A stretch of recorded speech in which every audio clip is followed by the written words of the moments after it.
DBMS की जरूरत, DBMS के पहले जब डाटाबेस मैनेजमेंट सिस्टम का कॉन्सेप्ट नहीं था, तो उस समय किसी भी प्रकार के डाटा अथवा इंफॉर्मेशन को हम फाइल में स्टोर करते थे।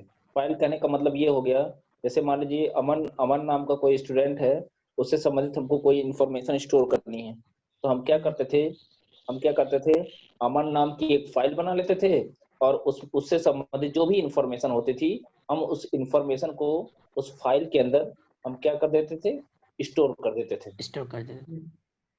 ठीक है। ऐसे ही मान लीजिए कोई राहुल नाम का स्टूडेंट है, अब इससे संबंधित इंफॉर्मेशन को हमको स्टोर करना है, तो हम करेंगे क्या, राहुल नाम की एक फाइल बना देंगे, उससे संबंधित जो भी इंफॉर्मेशन होगा, जैसे रोल नंबर हो गया, नेम हो गया, एड्रेस हो गया, वो सारी इंफॉर्मेशन को हम राहुल नाम की फाइल बना के हम स्टोर कर सकते हैं। ठीक है। इस तरीके से डाटाबेस मैनेजमेंट सिस्टम का जब कॉन्सेप्ट नहीं था, तो उस समय इंफॉर्मेशन को हम उस तरीके से फाइल के अंदर हम क्या करते थे, स्टोर करते थे।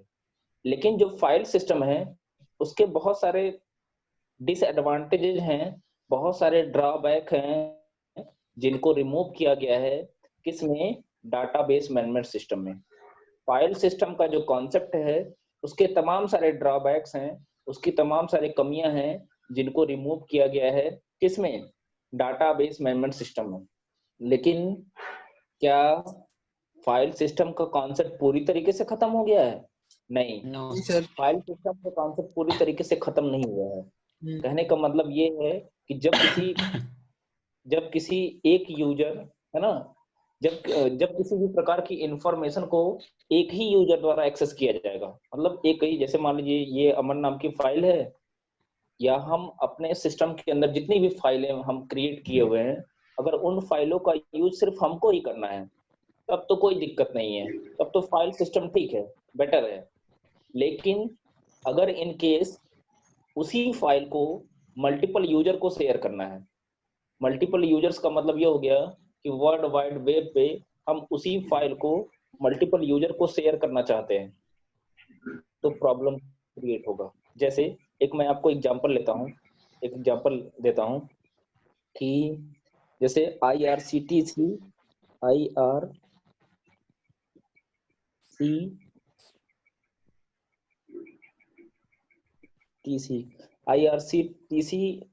का एक डाटाबेस होता है। ये रेलवे की वेबसाइट होती है, जहाँ पे हम विजिट करके, है ना, जहाँ पे हम विजिट करके रेलवे से संबंधित किसी भी प्रकार की इंफॉर्मेशन को अगर हमको जानना होता है, तो इस IRCT की वेबसाइट से हम आसानी से उस इंफॉर्मेशन को प्राप्त कर सकते हैं।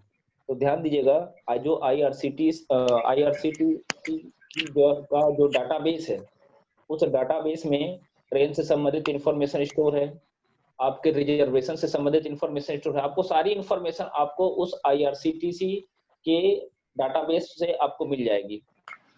अब आप बताइए, यहाँ पे जो IRCTC की जो वेबसाइट है या जो डाटाबेस है, उसको अगर एक्सेस करना है ना, तो आप बताइए, पहला चीज तो ये है कि एक ही टाइम पे हजारों लाखों लोग इस वेबसाइट को एक ही टाइम पे यूज कर रहे होते हैं कि नहीं कर रहे होते हैं?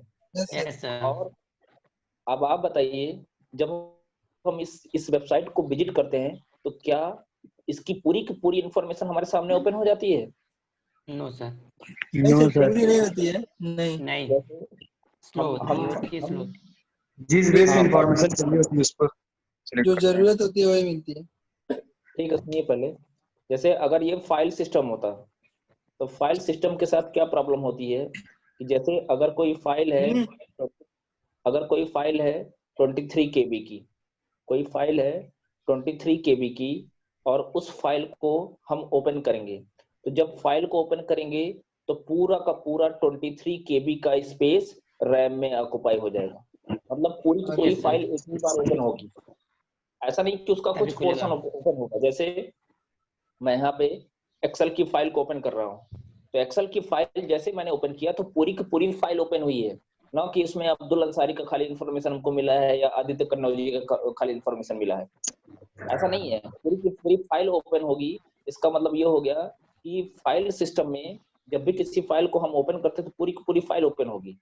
अब अगर जो IRCTC की मैं बात कर रहा था, अगर ये भी फाइल बेस्ड सिस्टम पे आधारित होता, या ये भी फाइल सिस्टम पे आधारित होता, तो आप बताइए इसका जो साइज होगा, इसकी साइज तो और भी बड़ी होगी। क्यों? क्योंकि इससे पूरे भारत के रेलवे को कंट्रोल किया जा रहा है, मैनेज किया जा रहा है।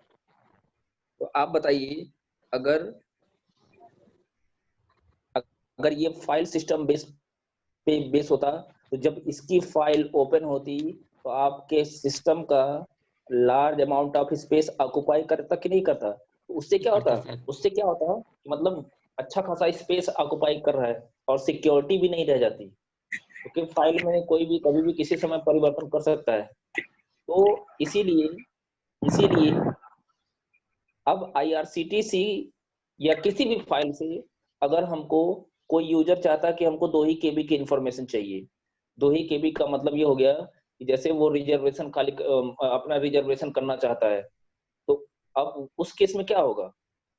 अगर आप किसी भी फाइल से, है ना, जिसकी केबी कुछ भी है, उससे आप कुछ ही अमाउंट ऑफ इंफॉर्मेशन को एक्सेस करना चाहते हैं, तो उसके लिए आपको डेटाबेस का कॉन्सेप्ट फॉलो करना पड़ेगा, क्योंकि डेटाबेस ही एक ऐसा माध्यम है जो हमको यह सुविधा प्रदान करता है कि हमको जब अगर हम डाटाबेस का कॉन्सेप्ट यूज कर रहे हैं तो हमारे सामने पूरी की पूरी फाइल नहीं ओपन होगी। हम जैसी क्वेरी देंगे, जैसा कमांड देंगे, सिर्फ उतनी ही इंफॉर्मेशन हमारे सामने डिस्प्ले होगी। मतलब अगर 2 केबी की हमने इंफॉर्मेशन चाहिए तो हमको 2 ही केबी की इंफॉर्मेशन मिलेगी, पूरी की पूरी फाइल ओपन नहीं होगी। तो इससे ये होगा कि हमारा मेमोरी स्पेस भी बचेगा और हम आसानी से उसको यूज भी कर सकते हैं। तो हमको पूरा का पूरा, तो डेटाबेस का एडवांटेज यही है कि अगर हमको पूरी डेटाबेस हमको पूरी इंफॉर्मेशन नहीं प्रोवाइड करेगा। डेटाबेस में सिस्टम हमको किसी भी प्रकार के का जो भी इंफॉर्मेशन हमको चाहिए, हम जैसा कमांड देंगे, जैसा क्वेरी देंगे, उतनी ही इंफॉर्मेशन हमको सिर्फ उस पूरे डेटाबेस की मिलेगी, पूरी की पूरी इंफॉर्मेशन नहीं मिलेगी।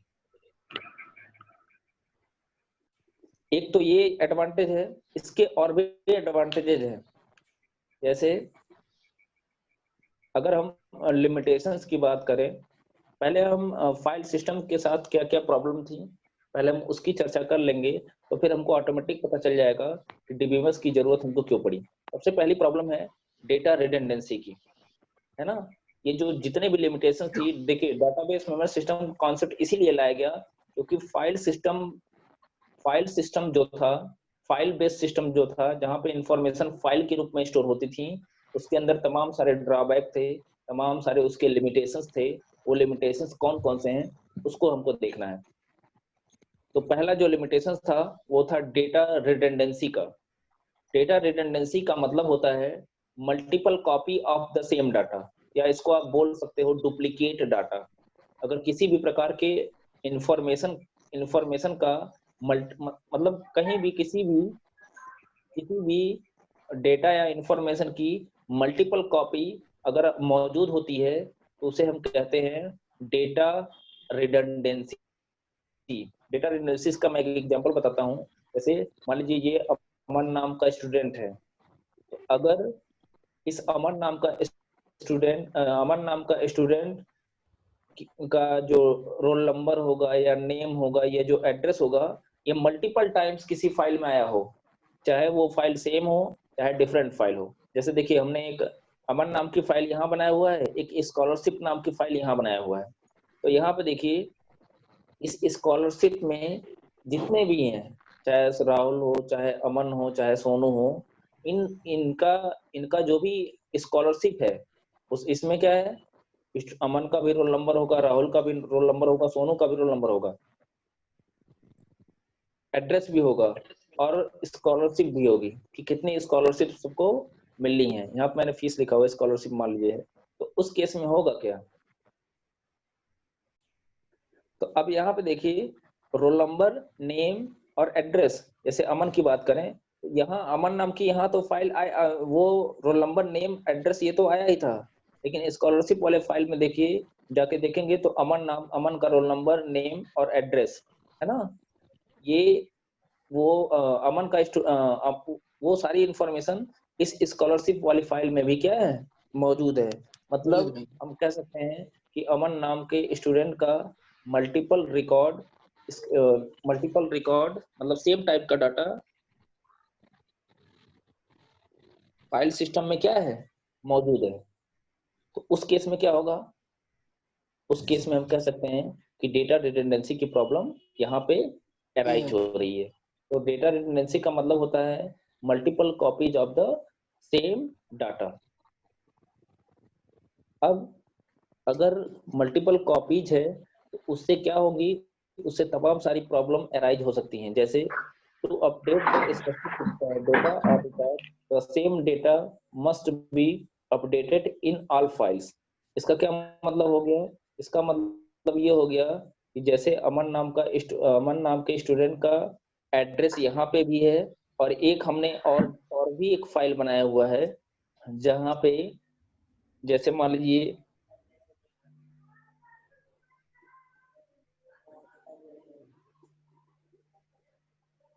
ये मान लीजिए मार्कशीट की फाइल है, क्या फीस की फाइल है। तो इस फीस वाली फाइल में भी हमने अमन का एड्रेस क्या किया हुआ, मेंटेन किया हुआ, मतलब एड्रेस यहाँ पे भी है और एड्रेस यहाँ पे भी है। तो जब भी हम एड्रेस चेंज करेंगे, जैसे अमन नाम का स्टूडेंट मान लीजिए अपना एड्रेस चेंज करवाना चाहता है, तो क्या होगा, हमको इस अमन वाली फाइल में एड्रेस को तो अपडेट करना ही करेंगे ही, इसके साथ साथ हमको इस फीस वाले फाइल में भी जाके अमन के एड्रेस को अपडेट करना पड़ेगा। नहीं तो होगा क्या, यहाँ पे हमने एड्रेस कुछ और दे दिया, यहाँ पे हमने एड्रेस कुछ और दे दिया। तो ये प्रॉब्लम अराइज होती है। इसका एक और बेस्ट एग्जांपल है, जैसे किसी भी स्टूडेंट का डेट ऑफ बर्थ होता है, तो उसका डेट ऑफ बर्थ यहाँ भी है और फीस में भी अगर डेट ऑफ बर्थ है, जब भी हम चेंज करेंगे तो हमको पूरी की पूरी फाइल सिस्टम में जाके, मतलब जहां जहां वो इन्फॉर्मेशन होगी, जैसे डीओबी, देखिए डीओबी अमन नाम की फाइल में भी है और फीस वाली फाइल में भी है, तो हमको यहाँ पे भी आके चेंजेस करने पड़ेंगे और यहाँ पे भी आके चेंजेस करेंगे।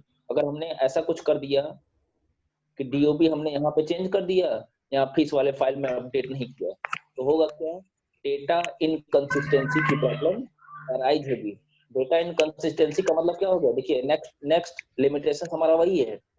डेटा इनकंसिस्टेंसी का मतलब होता है गलत इन्फॉर्मेशन गलत है। देखिए एक फाइल में स्टूडेंट का डेट ऑफ बर्थ कुछ और हो गया, दूसरी वाली फाइल में हमने अपडेट नहीं किया था, तो वहां पे इन्फॉर्मेशन कुछ और हो गया। इसी प्रॉब्लम को हम लोग कहते हैं डेटा इनकंसिस्टेंसी। इसको भी थोड़ी देर बाद हम लोग चर्चा करेंगे इस पे। और देखिए यहाँ पे valuable storage space is wasted, मतलब अगर डुप्लीकेट डाटा है किसी भी फाइल के अंदर तो क्या कर रहा है, अधिक स्पेस, मेमोरी का फालतू स्पेस क्या कर रहा है, यूज कर रहा है। तो ये प्रॉब्लम अराइज होती थी इससे, डेटा रिडंडेंसी की। और अगर डेटा रिडंडेंसी है तो डेटा इनकंसिस्टेंसी की भी प्रॉब्लम अराइज होने के चांसेस बढ़ जाते हैं, है ना। अगर डुप्लीकेट रिकॉर्ड है तो डेटा इनकंसिस्टेंसी की प्रॉब्लम अराइज हो सकती है। और अभी हमने आपको बताया कि डेटा इनकंसिस्टेंसी का अराइज होने का मतलब क्या है, कि डुप्लीकेट मतलब क्या बोलते हैं, रॉन्ग इंफॉर्मेशन स्टोर हो सकती है। अब एक चीज और, डेटा आइसोलेशन का मतलब ये हो गया कि हमको डेटा को एक्सेस करने में प्रॉब्लम होगी। प्रॉब्लम होने का मतलब ये अगर हम किसी डेटा को आइसोलेट करना चाहते हैं, आइसोलेट का मतलब होता है पता लगाना कि कौन सा डाटा कहाँ मौजूद है, तो हमको क्या करना पड़ेगा, अगर अमन से संबंधित इंफॉर्मेशन चाहिए तो हमको इस फाइल में भी जाना पड़ेगा, और उसकी फीस से संबंधित इंफॉर्मेशन जाननी है तो इस फाइल को भी एक्सेस करना पड़ेगा, क्योंकि इंफॉर्मेशन अलग अलग फाइलों में अलग अलग जगह स्टोर है। उन फाइलों को एक्सेस करने के लिए हमको अलग अलग लोकेशन पे जाना पड़ेगा, जिससे होगा क्या, टाइम कंज्यूमिंग प्रोसेस होगा, क्योंकि अलग अलग इंफॉर्मेशन अलग अलग फाइलों में मौजूद होने की वजह से, है ना, डेटा को आइसोलेट करने में, मतलब डेटा को आइसोलेट करने में भी प्रॉब्लम आती है ना। फिर डेटा शेयरिंग,